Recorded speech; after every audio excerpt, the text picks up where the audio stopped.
Mazuma TV back in the building, man. What's going on, y'all? Shout out to Mazuma Nation. Shout out to the Mazuma Mob. We in the building as always, man. I hope everybody's having a blessed, beautiful, positive, productive day.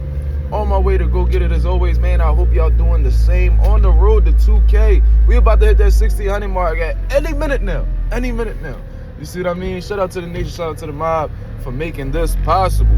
All right, y'all. I'm back at y'all with my final thoughts and prediction going into this fight with Teofimo Lopez and Jamaine Ortiz. I'm going to separate my feelings about Teofimo Lopez and speak from the most objective point of view possible, because that's what we do at Mazuma TV. Even if we dislike a fighter, or, you know what I mean, if we have our reasons for not wanting to be a fan of that fighter, you know what I mean, we're going to speak about it as unbiased as can be.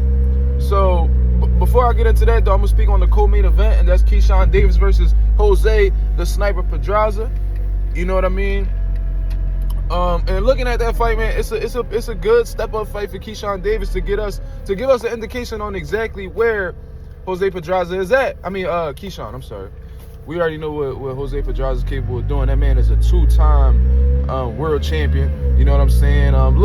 He's definitely on the decline as of right now, in my opinion. You know what I'm saying? He's definitely not the fighter that went up against Gervonta Davis and Ray Beltran and things of that nature. But regardless, he's still game.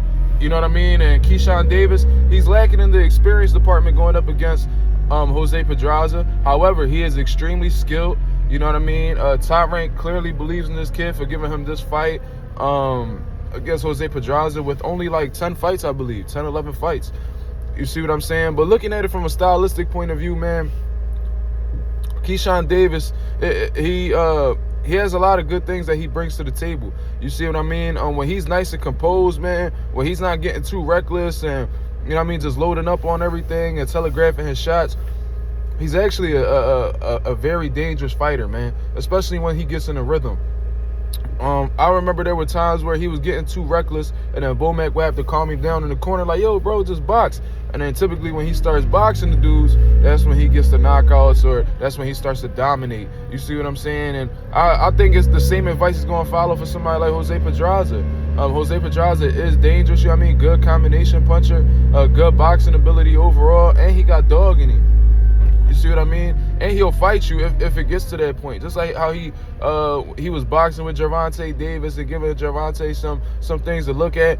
There was spots in that fight where he was actually going toe-to-toe with Gervonta Davis. You know what I mean? Even considering the fact that Gervonta Davis was the more devastating puncher, he still had no problem trying to fight the man. And so Keyshawn Davis is going to have to be ready to do both. You know what I mean? He's going to have to think smart in there, going to have to box in there. And there's going to be some times in that fight where he might have to fight. He's going to have to fight this man, which I think he won't have any problem doing, because he said it during the press conference himself that he wants a long night. You know what I mean? He loves to fight. So I think Keyshawn Davis is in a great space mentally. He looks more than prepared. He made the weight. You know what I mean? He got a great team behind him in Bomac. You know what I mean? Which is somebody I want to bring back on the platform soon. And I think that Keyshawn Davis is the favorite for a reason. You know what I mean? I don't know if Keyshawn Davis is going to stop Jose Pedraza. If he does, that's a huge statement, and I would honestly love to see that for him, because that would put him in position to possibly get that Navarrete fight.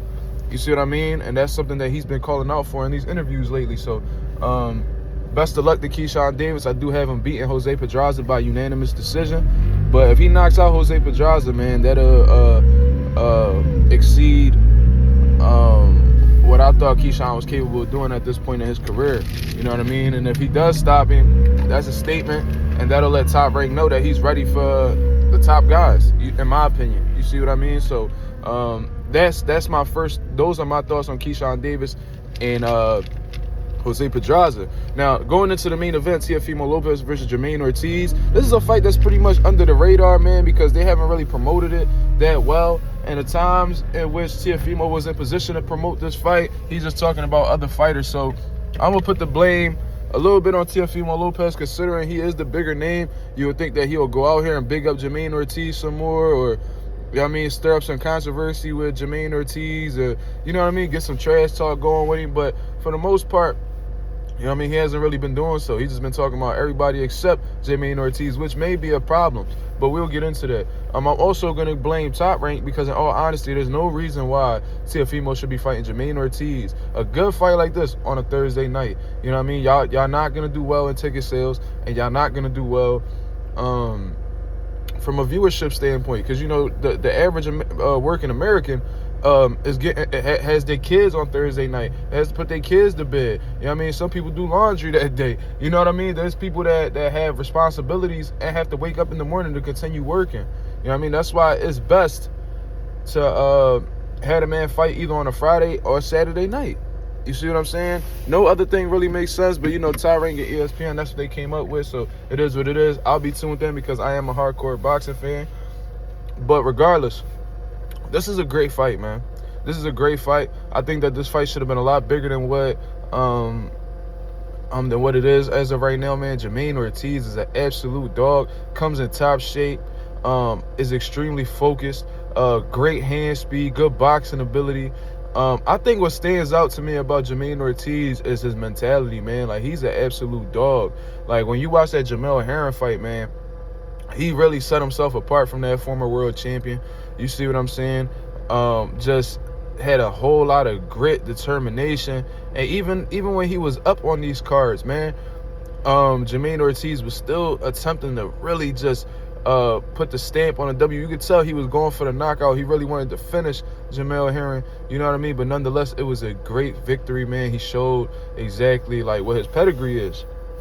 And I think he was amongst the elite at 135, but now he's moving up at 140 pounds, which I think will benefit him because Jamaine Ortiz was a big 135, man. On the scale at 140, he was 139.6, just as Teofimo was. And he looked like he was, his physique looked good, man. He looks like he's in top shape, looks more than ready. You know what I mean? He got that made weight face on, you know what I mean? He looked a little bit irritated. So that's how you know that boy in shape, his mentality there. He focused, he ready to go. He ready to rumble. You see what I'm saying? Now, Teofimo, he looked like he was in great shape as well. And from what I heard from the people that was around Teofimo, they said he'd been on weight for like 2 weeks, which could be a good thing, could be a bad thing. Good thing being that he stood in shape. He was ahead of the curve. But what could also be bad is that he may be possibly overtraining, or maybe he peaked too early. We'll see in the fight if that's necessarily true or not. But I'm gonna give him the benefit of the doubt and be under the impression that Teofimo is more than ready. You see what I'm saying? And he was well prepped for this situation. Now, in terms of like stylistics, it's like a stylistic matchup between the two. I think it's gonna be a tough fight for both of these guys because they both have things that could give people problems. Like Teofimo Lopez, he's athletic. You know what I mean? He got speed, fast twitch muscles, good counter puncher, and he has great timing. You see what I'm saying? So, and he has power. That's something that we can't underestimate about Teofimo as well. He has power. And we've seen Jamaine Ortiz hurt before several times in fights against guys like Joseph Adorno. So it's not far-fetched to believe that Teofimo Lopez could hurt Jamaine Ortiz if he gets reckless, if he gets out of pocket, or if he gets timed by a good shot. It's possible. You see what I'm saying?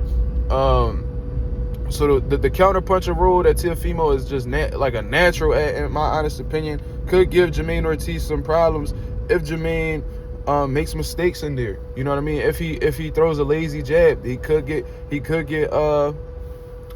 pay for that. If he throws if he telegraphs a right hand, he might get timed and have to pay for that. So Jamaine Ortiz's offense has to be on a beam, man. He has to be unpredictable with his combinations. He can't give you the same look every time. You know what I mean? Just avoid predictability at all costs. You see what I'm saying? So that's that's the fits that Teofimo presents. In terms of Jamaine Ortiz, the fact that he's going to be in top shape, man, I've seen that man carry power all the way into the later rounds. I've seen him stay in shape throughout all the rounds. I've seen this man have high output from the first round all the way to the 10th round. So this is things that Teofimo has to be ready for. Are you willing to let your hands go consistently, fluidly, at a high rate throughout the course of 12 rounds? You see what I'm saying? Are you able to do so? You have to Teofimo is going to have to make sure that his conditioning is pristine going into this fight. Because if he shows any sign of fatigue, which I haven't seen too much from Teofimo, so it's not really a concern. But if he shows any sign of fatigue, he might get drowned in the later rounds by somebody like Jamaine Ortiz. You know what I mean? Somebody who is in top shape like Jamaine is a threat to just about anybody. You know what I mean? Conditioning is a really, really big thing to have with you going into this fight, knowing that you could, you know what I mean, you could let your hands go throughout any time of the fight and not feel any signs of fatigue. You feel what I'm saying? So these are things that we really got to take into consideration.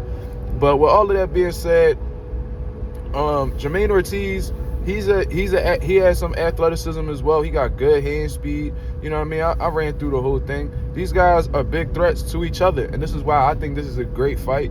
We seen Teofimo has some inconsistent performances. Whether we talking about the Kambosos loss, of course, we talking about the Sandor Martin controversial win. You feel what I mean? But he just had a sensational performance against Josh Taylor. So Teofimo isn't the most consistent one in terms of performances, but he seems locked in. You know what I mean? He seems locked in. We have to wait and see exactly what Teofimo comes to the table, because he can be unpredictable with his performances. But just looking over the whole thing and seeing that Teofimo, the skills he possesses, and seeing that he's more experienced at a high level against these guys, I do have Teofimo as the favorite going into this fight against Jamaine Ortiz. There's some things that Jamaine Ortiz tends to do that I think that'll play in Teofimo's hands as well. I think that sometimes he gets a little greedy, he stands on the line a little bit too long. You know what I mean? And he gets reckless, and I can see Teofimo capitalizing on that, hitting him with a big shot. And I can see Jamaine Ortiz definitely touching the canvas in this fight. I don't see him getting knocked out. You know what I mean? I don't see him getting knocked out, but I can see him definitely hitting the canvas in this fight. I see it being a good back and forth scrap, man. But I have Teofimo Lopez winning by unanimous decision against Jamaine Ortiz. You know what I mean? I wouldn't be surprised at all if Jamaine was somehow able to pull it off. But as of right now, man, I got Teofimo by unanimous decision. I'm going to say 8 rounds to 4. You know what I mean? Maybe 7-5. I think it's going to be a tough competitive bout, but I think Teofimo has that little bit. I think he's just a couple steps ahead of Jamaine Ortiz, where I think he's going to be able to buckle down and pull out the win. So that's my final thoughts and predictions on Jose Pedraza and Keyshawn Davis, along with Teofimo Lopez against Jamaine Ortiz. Y'all let me know what y'all think about this. I appreciate you guys, especially if you've been tuned in this long. We about almost 13 minutes in. So if you still tuned in, man, it is very much appreciated. Hope y'all guys have a blessed, beautiful day. I'm out of here, man. Peace.